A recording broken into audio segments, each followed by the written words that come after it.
You are listening to The Vocal Technologist. Spoken tech for your ears. Hey there.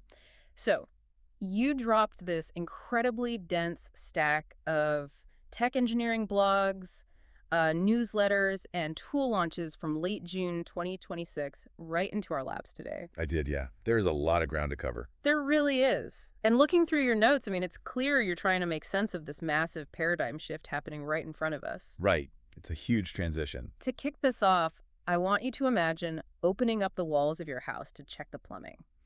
You'd expect to see the standard, predictable copper pipes, right, routing water from point A to point B. Sure, just standard plumbing. But instead, you open the wall and you find this pulsing, glowing root system. Oh, wow. Yeah, it's actively repairing its own leaks, it's anticipating when you're going to turn on the shower, and it's even rerouting water pressure based on your daily habits. That's a perfect visual, actually, because what we're seeing across the materials you compiled is that data architecture is no longer just rigid infrastructure. We are witnessing an evolutionary leap from systems that simply delivered data to these reactive living ecosystems capable of autonomous decision-making. Okay, let's unpack this, because if we look at the sheer volume of data flying around today, it's a beast that the old tools simply cannot tame anymore. No, they really can't. Before we can get to the really futuristic stuff, like the AI agents and the autonomous swarms, we have to look at why our current plumbing is literally bursting at the seams. Exactly. You can't build a smart house on a crumbling foundation. I was really fascinated by the DoorDash engineering blog you included. Oh, yeah. That was a great read. They essentially admitted that their traditional change data capture pipelines completely broke down under the weight of their Cassandra databases. Yeah, and the underlying mechanics of that failure are, they're crucial to understand. Traditional change data capture, or CDC, is highly reactive.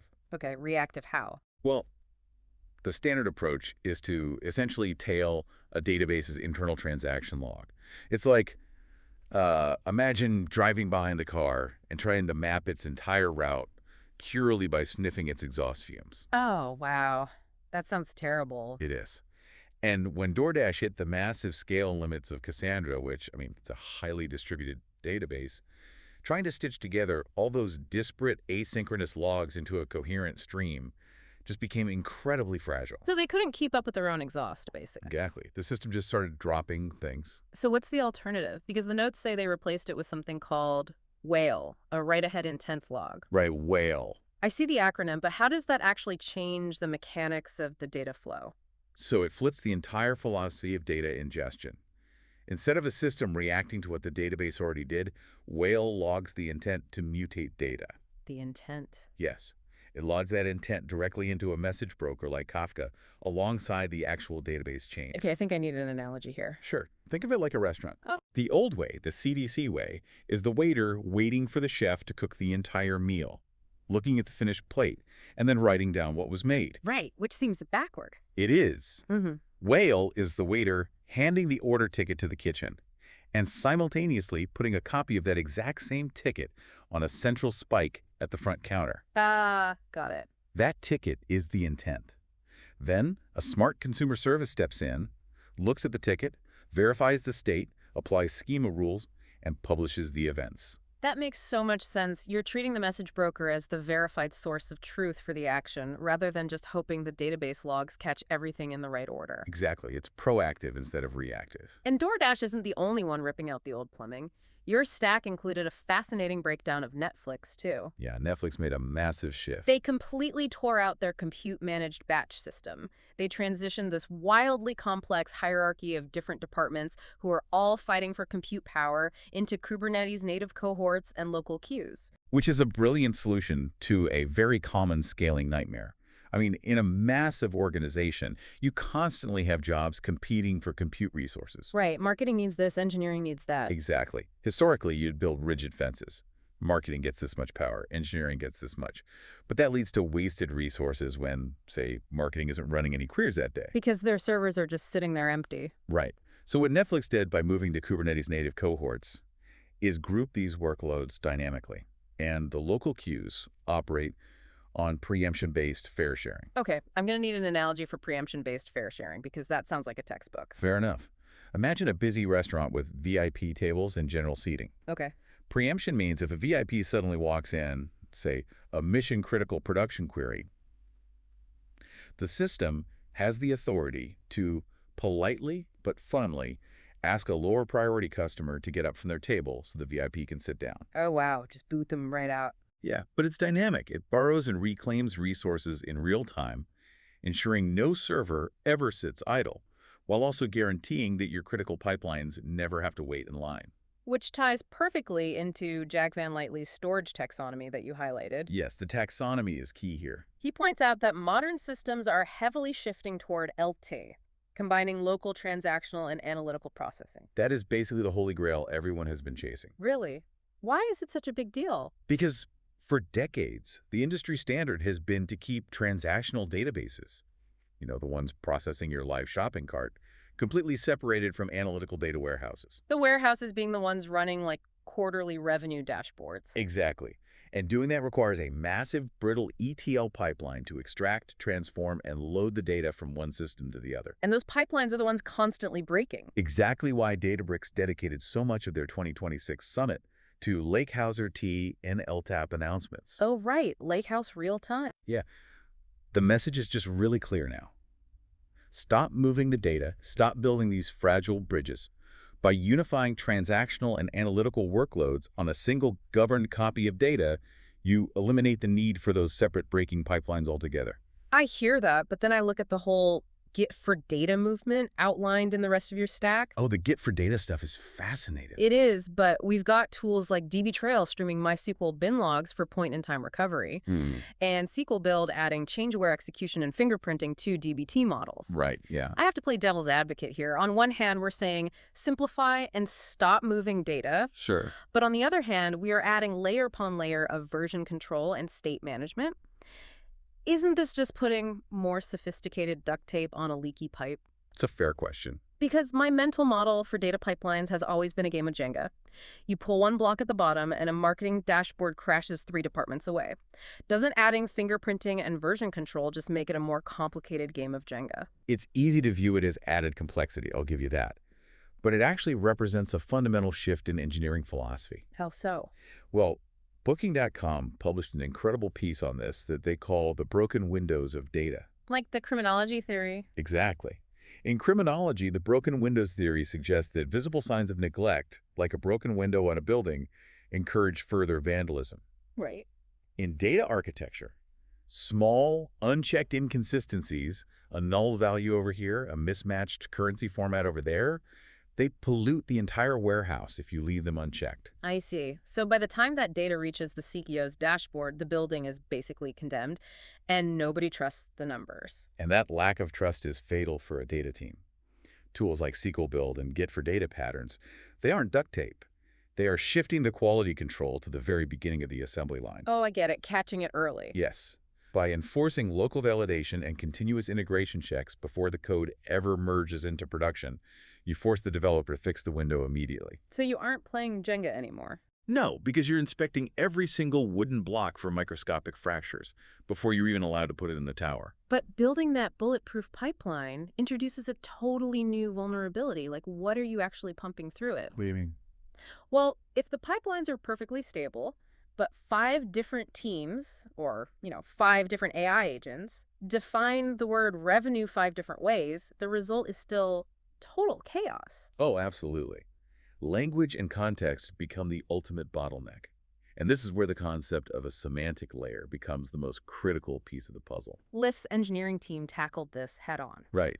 They did, yeah. They realized their internal definitions were drifting.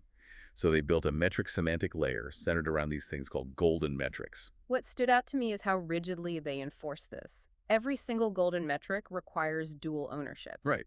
A business owner who defines what it means, and an operational owner who ensures the math actually works. And if either of them updates the metric, those changes propagate automatically through Python APIs and their Eminson catalog. Which establishes a single, undeniable source of truth. A recent CUBE webinar pushed this exact philosophy. You define your metrics once in a semantic layer on Databricks, and then you just serve them everywhere. Whether it's a dashboard, an embedded app, or an AI analyst. Exactly. They all pull from the same central dictionary.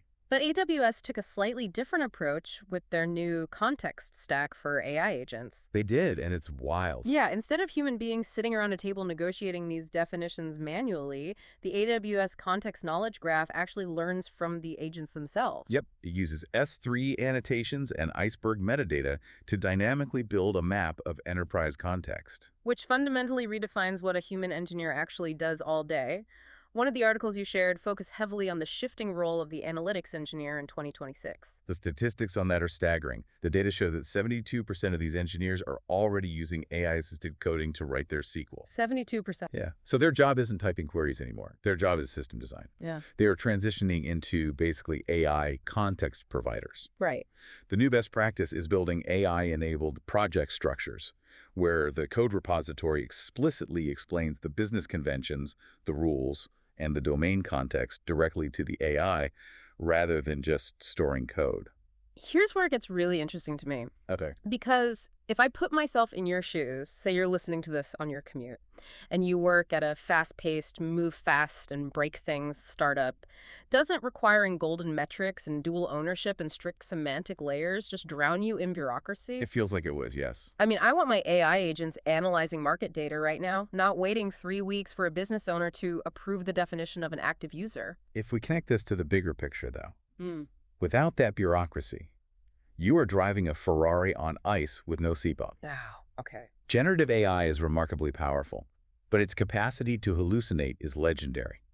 In complex enterprise data environments, hallucination goes off the charts if the semantics aren't rigid. Because it doesn't know what it doesn't know. Exactly. If an autonomous agent doesn't have a mathematically precise, pre-approved definition of active user hard-coded into its reality, it won't throw an error. What will it do? It will just confidently invent a definition that sounds plausible, execute the analysis, and hand you a totally fabricated strategy. Oh, that's bad. Yeah. Context and governance are not there to slow down the human. They are the safety nets that allow us to trust AI agents operating at speeds we literally can't comprehend. That is a terrifying but totally vital perspective, because once that context is locked in, these companies are unleashing long-running AI agents to do the heavy lifting, and the scale is just mind-blowing. It really is. Let's look at OpenAI's Kepler. This agent system is managing over 600 petabytes of data. Kepler is an absolute masterclass in autonomous data management. It has evolved way past a simple chatbot where you type a question and get a SQL query back. Right, it's doing background work. Constantly. It runs daily background codex jobs that literally crawl through an organization's code base to infer hidden relationships, data lineage, and freshness. But the absolute breakthrough is how it checks its own homework, right? Yes, using AST-normalized LLM grading. Okay, I'm going to need you to unpack AST normalized grading, because that sounds like a concept that could easily trip someone up. Fair. AST stands for Abstract Syntax Tree. Abstract syntax tree. Got it. Imagine you ask two different people to explain how to bake a cake. One gives you a numbered list of steps, and the other writes a conversational paragraph. Okay, so they look totally different on paper. Exactly. They look entirely different, but the fundamental intent and the outcome are identical. Right. If an AI just compares the raw text of a human-written SQL query and an AI-generated query, it might think they're different. Because the formatting or the variable names are different. Right. But by breaking the queries down into an abstract syntax tree, which essentially maps out the structural logic and sequence of operations without all the syntax clutter, Kepler can mathematically prove that its generated query is logically equivalent to the known correct human query. Oh, wow. So it grades its own logic, not its spelling. Exactly. It's a huge step forward. That is incredible. And this intelligence isn't just limited to neat, structured database tables anymore. The sources you provided show agents tearing into massive piles of unstructured text. Yeah, text is the next big frontier. Teams are automatically discovering topics in unlabeled data using a pipeline of sentence transformers, UME, and HDBScan. Again, lots of acronyms. A lot of acronyms today. How does this pipeline actually make sense of raw text? It's essentially a process of mathematical translation and clustering. First, the sentence transformers turn raw text into high-dimensional numerical coordinates, which we call embeddings. Okay, turning words into math. Right. Then UMAP comes in. Imagine trying to map thousands of documents floating in a 3D room, and you need to flatten that down onto a 2D piece of paper without losing the relationship between the documents. That sounds impossible. It's tricky, but that's what dimension reduction is. And finally, HDB scan acts like a heat-seeking camera looking at that 2D map. Looking for clusters. Exactly. It scans for density, finding where the dots are clustered closest together. It automatically isolates the distinct topics and just filters out the isolated dots as noise. And there's even an operating system dedicated to this now, right? Data Juicer. Yes, It's a Ray-native system that uses YAML recipes and over 200 composable operators just to clean and synthesize multimodal training data. It's basically a factory for data preparation. It is.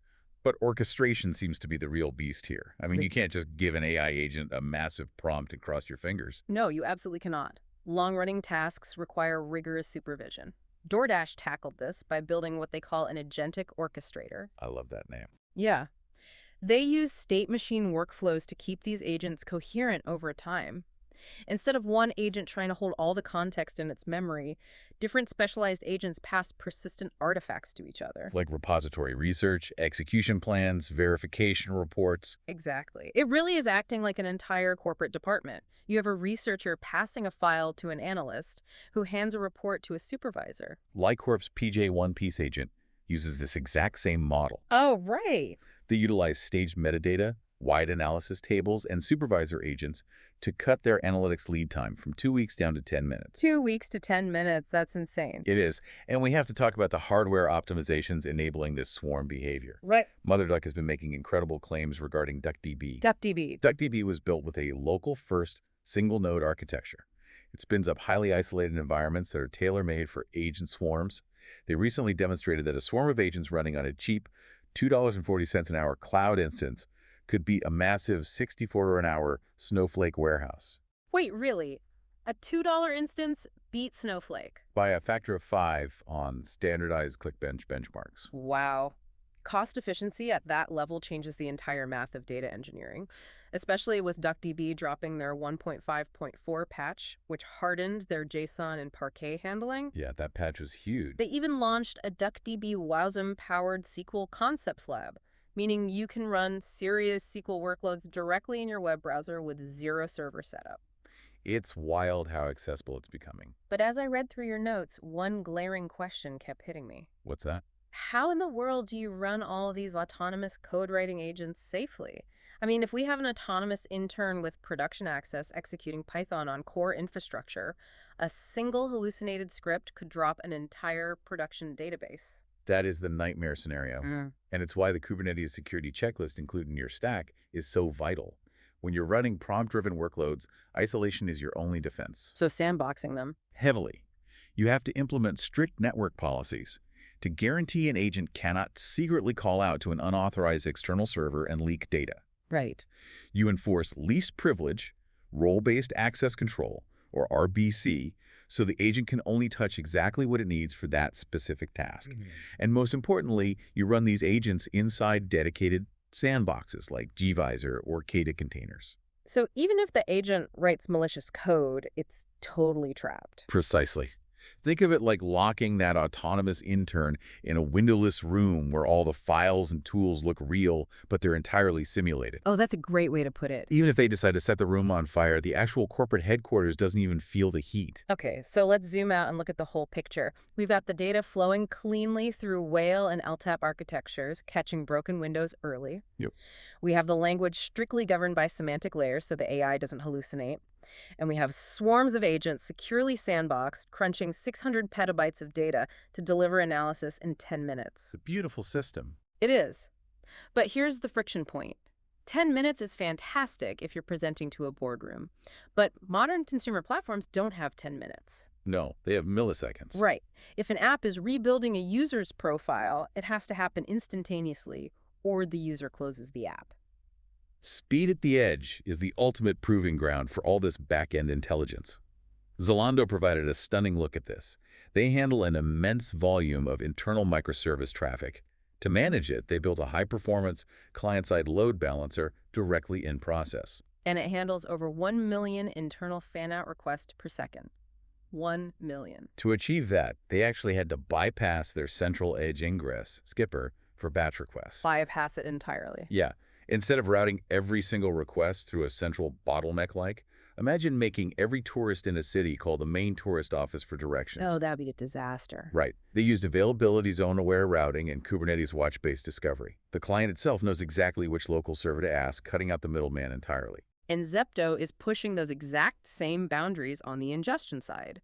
Your notes highlighted their work optimizing the open source Kafka connector for ClickHouse, which, as a side note, is celebrating an incredible 10-year anniversary in open source. 10 years. It's amazing. Zepto went into the key internals of the connector and completely removed the severe garbage collection pauses. Which is a massive technical win.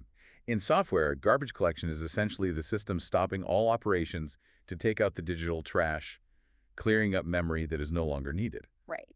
Imagine a busy restaurant completely freezing all service for 5 minutes just to mop the floors. Customers would leave. Exactly. By engineering away those pauses, Zepto lifted throughput by a staggering 45%. So what are they actually doing with all that instantaneous data ingestion? This is where it gets highly personal. Zepto built a dual sequence re-ranker. Oh, this part is brilliant. It takes a user's long-term history, say every grocery order they've made over the last year, and feeds it into one transformer encoder. Then it takes their real-time session behavior, what they literally clicked on 3 seconds ago, and feeds it into another. And then it uses a learned fusion gate to dynamically rebuild that user's profile per candidate item while the user is still in the session. So what does this all mean? Think about what that means for your daily life. It means the application is literally reading your mind while you scroll based on split-second interactions. It's predictive in real time. Yeah. It knows my long-term profile is healthy food, but it sees I hovered over ice cream for 2 seconds, and it recalibrates the entire storefront in milliseconds to show me premium desserts. It is brilliant engineering. But all of this hyperspeed delivery still requires human trust. Nordnet tackled this by adding data quality traffic lights directly into their Looker dashboards. Oh, I saw that. Green, yellow, or red trust signals. Exactly. If an underlying dbt pipeline fails, or there's a sudden volume anomaly, the dashboard flashes red. The business user instantly knows not to trust the AI's analysis for that hour. And they leverage dbt and Looker lineage to show the exact blast radius of the failure. I love that transparency. That's essential. And speaking of trust, there was a quirky but incredibly critical reminder in your notes about Postgres databases and time zones. Oh, the time zone issue, yes. Apparently, government time zone rules change far more often than we realize, like the recent shift in British Columbia.